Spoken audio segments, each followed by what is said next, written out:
नमस्कार, ऐतिहासिक तथ्यों पर आधारित सच का सामना में आपका स्वागत है। मैं हूं मुकेश कुमार। दोस्तों, आज सच के सामना में हम सावरकर की बात कर रहे हैं कि पिछले कई एपिसोड से उस पर बातचीत कर रहे हैं और आज की कड़ी में हम फिर सावरकर की वीर गाथा के बारे में चर्चा करेंगे।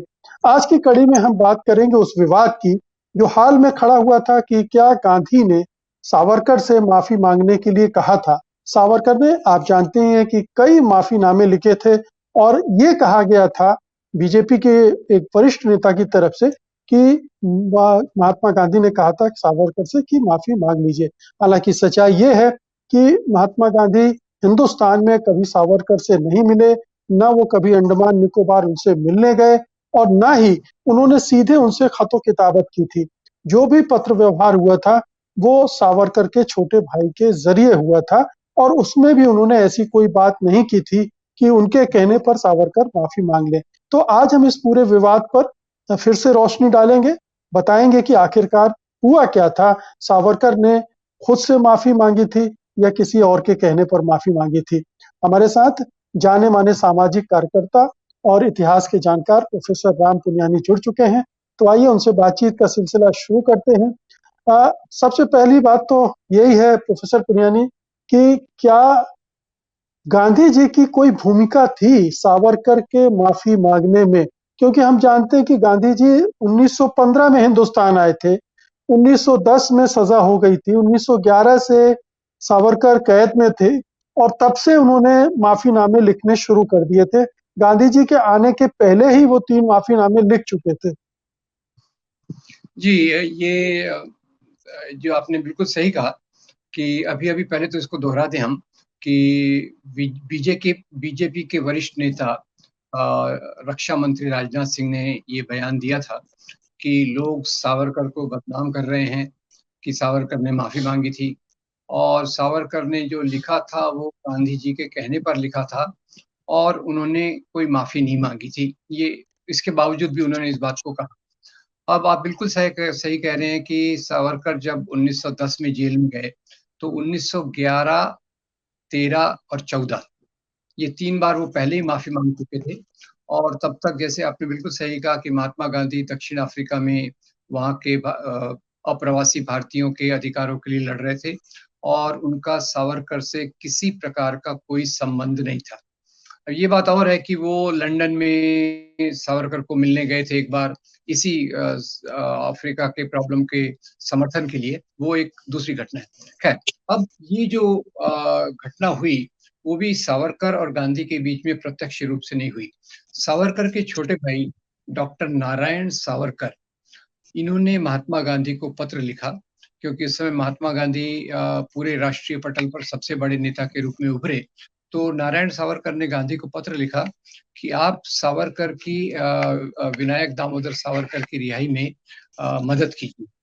तो सावरकर ने जो जवाब लिखा वो था जनवरी 25, 1920, 25 जनवरी 1920। ये उनकी संकलित रचनाओं में सम्मिलित है। तो गांधी जी का जो जवाब है वो ये है कि उन्होंने कहा कि आप उनके छोटे भाई को सलाह देते हैं कि सावरकर के बारे में आप एक पिटीशन लिखिए। वो माफी की बात नहीं कर रहे, वो पिटीशन की बात कर रहे हैं जिसमें आप जो वास्तविक घटनाएं हुई हैं और जो सच्चाई है कि सावरकर ने जो काम किए थे वो निजी स्वार्थ के लिए नहीं किए थे, वो उन्होंने राजनीति के से प्रेरित होकर किए थे। इस बात को आप सामने रखिए। और गांधी जी ने केवल इतना ही कहा था, इससे ज्यादा उन्होंने कुछ नहीं कहा। ये उनके संकलित रचनाओं में मौजूद है। अब ऐसे मौके पर गांधी जी क्या सलाह देते हैं, ऐसा एक दूसरे प्रकरण में भी दिखता है। और एक दूसरे इसी प्रकार के व्यक्ति श्री दुर्गादास, उनको भी जेल की सजा हुई। तो लोगों ने उनसे कहा कि भाई ये दुर्गादास जी को छुड़ाना चाहिए। तो गांधी लिखते हैं कि अभी दुर्गादास जी जेल में हैं और हमें किसी प्रकार से माफी मांगने की कोई प्रक्रिया नहीं करना चाहिए। 2 काम करना चाहिए। एक तो उनकी पत्नी, उनकी जो आर्थिक परेशानी है, दूसरी परेशानी है, उसको दूर करने की कोशिश करना चाहिए। और दूसरा, एक सामाजिक आधार पे एक पत्र व्यवहार करना चाहिए। इसको मीडिया में लाना चाहिए कि कैसे दुर्गादास को सरकार ने बंदी बना के रखा है। तो गांधी जी का जो नैतिक सिद्धांत था वो उसमें पूरी तौर से स्पष्ट था कि अपनी बात से पीछे न हटो, पर माफी झुककर माफी मत मांगो, क्योंकि आपने जो भी किया है वो राजनीतिक उद्देश्य से किया है, तो उसके लिए माफी मांगने का कोई सवाल नहीं उठता। फिर गांधी जी ने जब डॉक्टर नारायण सावरकर को पत्र लिखा, उन्होंने कहा कि ये काम थोड़ा मुश्किल है, पर मैं अपनी तरफ से भी कोशिश करूंगा। अब उन्होंने मुश्किल क्यों जी, कहा, वो जानते थे उनकी सरकार का रवैया कितना अड़ियल है, और वो कई बार तर्क के आधार पे नहीं चलते, दूसरे आधार पे चलते हैं। तो गांधी जी ने खुद इसमें क्या किया, तो गांधी जी ने खुद होकर इसमें यंग इंडिया में एक छोटा लेख लिखा, सावरकर ब्रदर्स। ये उनकी संकलित रचनाएं खंड 20 में मौजूद है। तो इसमें गांधी जी क्या लिखते हैं, गांधी लिखते हैं कि ये सावरकर बंधु जो दोनों जेल में हैं, ये इन्होंने जिस प्रकार के रास्ते का अनुसरण किया था, अब वो उस प्रकार के रास्ते पर चलने की बात नहीं कह रहे, हिंसक रास्ते की बात नहीं कर रहे, तो उनको छोड़ना और वो अगर सामाजिक आंदोलन में हिस्सा लेंगे तो ये देश के लिए, देश के आंदोलन के लिए बहुत अच्छी बात होगी। तो इस पत्र में भी देखिए गांधी जी की दो दो पहलू हम देख सकते हैं। एक, वो इस बात को नहीं देख रहे कि सावरकर और उनके विचार राजनीतिक तौर पे अलग है, वो पूरे राष्ट्रीय आंदोलन की बात कर रहे हैं और ये उनका एक नजरिया था। दूसरा, हिंसक और अहिंसक माध्यम, इसमें वो फर्क करते थे और निश्चित रूप से हिंसक माध्यम का वो समर्थन नहीं करते थे। और इसमें मैं एक थोड़ा सा और जोड़ देता हूँ कि बाद में चलकर जब भगत सिंह के बारे में बात आई, तो उन्होंने उस समय भी लॉर्ड एर्विन को जो बातचीत की, जो पत्र लिखा, उसमें भी उन्होंने इसी बात पर जोर दिया कि भगत सिंह का, क्योंकि उनको जो फांसी हुई थी उसमें सॉन्डर्स के वध के कारण, सॉन्डर्स की जो उन्होंने मर्डर में भाग लिया था उसके कारण हुई थी। असेंबली में जो बॉम्ब डाला था वो, उसमें किसी की मृत्यु नहीं हुई थी, और उसमें उन्होंने क्लियर कट कहा था कि बहरों को सुनाने के लिए हम बम फेंक रहे हैं। तो मुख्य रूप से भगत सिंह को जो गांधी हुई फांसी की सजा हुई थी वो इस प्रकरण में हुई थी। तो यहाँ भी गांधी जी बड़े क्लियर थे कि भले ही भगत सिंह ने शुरुआत में हिंसा के रास्ते पर चले हैं, पर खुद भगत सिंह ने इस बात को बाद में माना कि आजादी के रास्ते पर चलने के लिए जो उचित तरीका है वो है अहिंसा पूर्ण जन आंदोलन, जो महात्मा गांधी कर रहे हैं। और यही बात उनके पिता भगत सिंह ने, किशन सिंह ने अगले वाले कराची अधिवेशन में कही कि भगत सिंह कहते हैं कि इस प्रकार के आंदोलन में हम सब ने हिस्सा लेना चाहिए। तो सावरकर के जी, बारे में मैं गांधी जी की एक सोच की विशालता की बात करता हूँ कि वो अपने, जो लोग पूरे पूरे उनके अनुयायी नहीं थे, अगर जहां उन्हें लगता था कि इन्होंने देश के लिए काम किया है, तो उसके लिए भी सामने आकर वो अपनी बात को रखना चाहते थे। अब ये भाजपा इसको किस प्रकार से भ्रमित कर रही है। पहली बात तो जैसे आपने कहा कि अभी तक ये मानते ही नहीं थे कि सावरकर ने कोई माफीनामे नहीं लिखे। अभी भी आप ख्याल करेंगे तो राजनाथ सिंह जी ने कहा कि ये उनको बदनाम किया जा रहा है, और उन्होंने माफी तो नहीं मांगी, उन्होंने जो भी कुछ किया गांधी के कहने पे किया। अब सवाल यह है कि सच्चाई से मुंह मोड़ना, यानी आप एक प्रकार की कायरता दिखा रहे हैं, मैं उसको इस प्रकार से कहूं, आप वीर गाथा का सीरियल चला रहे हैं, पर ये एक कायरता का सबसे बड़ी निशानी है कि आप जो करते हैं उससे मुकर जाते हैं। तो राजनाथ सिंह अभी भी कह रहे हैं कि सावरकर को बदनाम किया जा रहा है और उन्होंने जो भी कुछ किया गांधी के कहने पर किया। और सावरकर को लेजिटिमेसी, स्वीकार्यता दिलाने के लिए जो उनका मुख्य उद्देश्य है, इसमें फिर से गांधी का उपयोग कर रहे हैं। जिस गांधी की हत्या में बाद में सावरकर शामिल थे, इस पे भी हम विस्तार में बात करेंगे, क्योंकि वो जीवनलाल कपूर की रिपोर्ट और जो चला मुकदमा, सरदार पटेल का पत्र, तीनों बताते थे कि ये हत्या में किस प्रकार से सावरकर का गुट पूरी तौर से शामिल था। तो यहाँ एक हम कंट्रास्ट भी देखते हैं कि गांधी अपनी दरिया दिली में अपने राजनीतिक विरोधी के बारे में पत्र लिखते हैं, लेख लिखते हैं सावरकर ब्रदर्स के नाम से, और सलाह भी देते हैं कि आप निष्पक्षता से, ईमानदारी से अपनी पूरी बात को सामने रखिए। और ये एक अब राजनाथ सिंह जो कर रहे हैं वो एक दोहरी चाल है। एक तरफ से अब मजबूरी से मानना तो पड़ रहा है कि सावरकर ने माफीनामे लिखे, क्योंकि बहुत सारी किताबें आ रही हैं, किताबों में वो उनके माफीनामों का टेक्स्ट है। और दूसरी तरह से ये भी बताने की कोशिश कर रहे हैं कि वो हमारे महानायक हैं, और जो भी वो महानायक उनको बनाने के लिए भी गांधी का ही सहारा उनको लेना पड़ रहा है। जी। तो ये 2 चीज़ें बहुत साफ हैं। पहली बात तो ये है कि गांधी जी ने एक भी बात ऐसी नहीं कही थी, जिसमें वो सावरकर से कह रहे हों कि माफ़ी माँग लो, और माफ़ी माँगने का सिलसिला बहुत पहले से शुरू हो चुका था, जब गांधी जी यहाँ नहीं आए थे। तो ये सरासर झूठ है, ये सफ़ेद झूठ है। दूसरी बात ये है कि गांधी जी ने मदद करने की ज़रूर बात कही है, और वो मदद जी। करते हुए दिख भी रहे हैं। लेकिन वो अपने सैद्धांतिक आधारों से डिग नहीं रहे हैं। वो अहिंसा के रास्ते पर हैं तो हैं, सत्य की बात कर रहे हैं तो वहाँ भी कर रहे हैं, और मदद भी कर रहे हैं, तो उस इन दोनों सिद्धांतों को ध्यान में रखते हुए। तीसरी बात ये है कि सावरकर से इनका कोई भी सीधा संबंध, बातचीत इस तरह की नहीं रही है, वाया नारायण सावरकर के हुई है, और वो पत्र भी मौजूद हैं आज, जो गांधी ने लिखा है, या यंग इंडिया में जो लेख लिखे हैं, वो भी सब मौजूद हैं। तो उनके आधार पर ये कहीं भी नहीं लगता है कि गांधी जी ने माफी मांगने के लिए कहा था। अब इतना बड़ा झूठ रचा गया है, जैसा आपने कहा कि उनको नायकत्व देना है, क्योंकि वो अभी तक एक बुरे बैड लाइट में दिख रहे हैं, और वो उनके नायक हैं, क्योंकि हिंदुत्व जैसा ग्रंथ उन्होंने लिखा, हिंदुत्व के बारे में पहली कहने चाहिए सैद्धांतिक घोषणा उन्होंने की है हिंदू राष्ट्र के बारे में। तो वो उनके चूंकि विचार पुरुष हैं, इसलिए उनको खड़ा करने के लिए उनको पवित्रता देनी जरूरी है, और इसलिए गांधी का इस्तेमाल कर रहे हैं।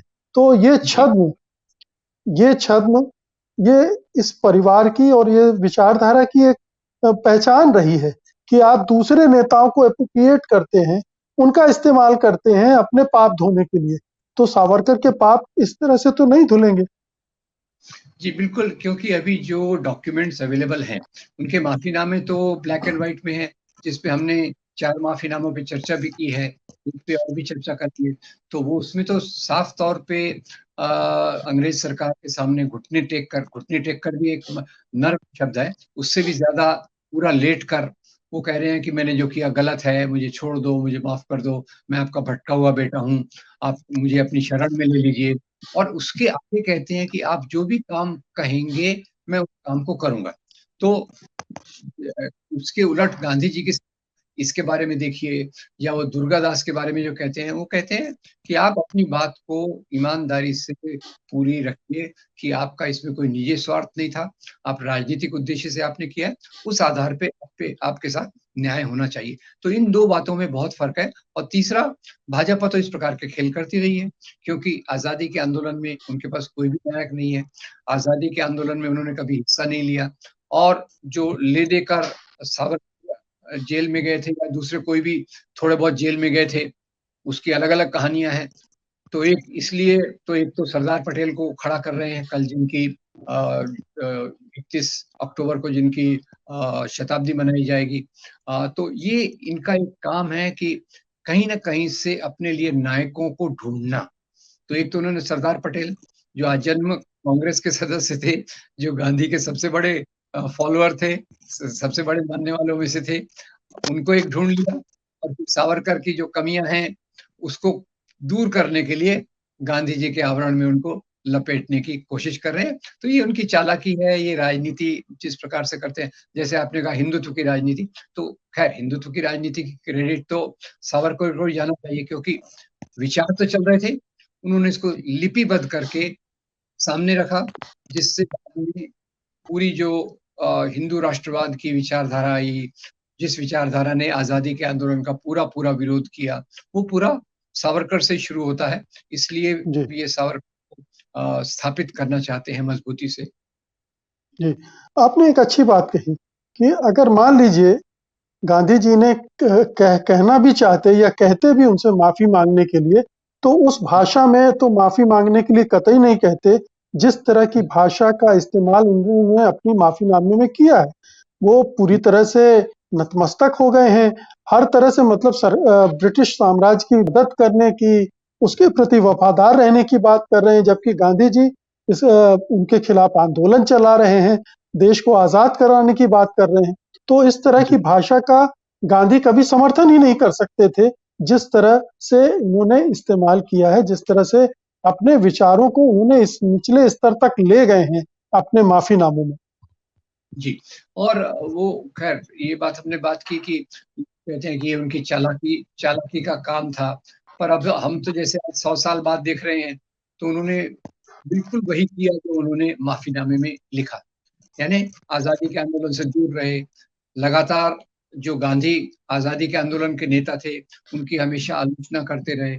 और 1942 का सबसे बड़ा उदाहरण है, जो मेरे ख्याल से आजादी के आंदोलन का सबसे बड़ा मील का पत्थर है, उसका उन्होंने डटकर विरोध किया। और तो और जो दूसरी सांप्रदायिक ताकतें थी, उनके साथ भी गठबंधन किया। और निश्चित रूप से ब्रिटिश साम्राज्य को यही चाहिए था कि ऐसी ताकतों को खड़ा किया जाए, जो आजादी के आंदोलन के एक मजबूती से उभरते हुए जो आंदोलन था, उसका विरोध करने वाले लोग मिले। तो ये जो उन्होंने लिखा कि मैं आपकी पूरी सेवा करने के लिए तैयार हूँ, जिस प्रकार से आप चाहें। तो मेरे ख्याल से अंग्रेजों की वो चाल तो काफी इसमें सफल हुई, और उन्होंने वो काम प्रतिबद्धता से किया अंग्रेजों की मदद करने का। जी, तो कुल मिलाकर दर्शकों, इस झांसे को समझने की जरूरत है। गांधी जी के नाम का इस्तेमाल अगर सावरकर की गलतियों को छुपाने के लिए किया जा रहा है, उनकी छवि को चमकाने के लिए किया जा रहा है, तो एक बहुत बड़ा धोखा है। पूरे देश के साथ धोखा है और मानवता के साथ धोखा है, क्योंकि गांधी जी उस तरह की शख्सियत थे ही नहीं जो इस तरह की बात करते। और जो कुछ भी उन्होंने कहा है वो सब रिकॉर्ड में है। जो कुछ भी पत्राचार हुआ है वो रिकॉर्ड में है, जो उन्होंने लिखा है वो रिकॉर्ड में है। तो ये सरासर झूठ है कि गांधी जी सावरकर से कह रहे थे माफी मांग लो, दया याचिका लिखो और छूटकर वापस आ जाओ। बहुत बहुत शुक्रिया प्रोफेसर पुनियानी आज की बातचीत के लिए। धन्यवाद आपका, और धन्यवाद दर्शकों आपका भी। आपने इस कार्यक्रम को देखा, इस सीरीज को आप लगातार देख रहे हैं, सराह रहे हैं, और मुझे उम्मीद है कि आप अपनी प्रतिक्रियाएं भी कमेंट बॉक्स में जरूर दर्ज करवा रहे होंगे, अपनी जिज्ञासाएं भी, अपने प्रश्न भी, ताकि हम उन पर भी कभी आपको जवाब दे सकें, और जो कुछ चीजें बची रह गई हैं उनके बारे में भी आपको सही जानकारियां प्रस्तुत कर सकें। बहुत बहुत शुक्रिया आपका। धन्यवाद। नमस्कार। सत्य हिंदी का ऐप डाउनलोड करें गूगल प्ले स्टोर पर।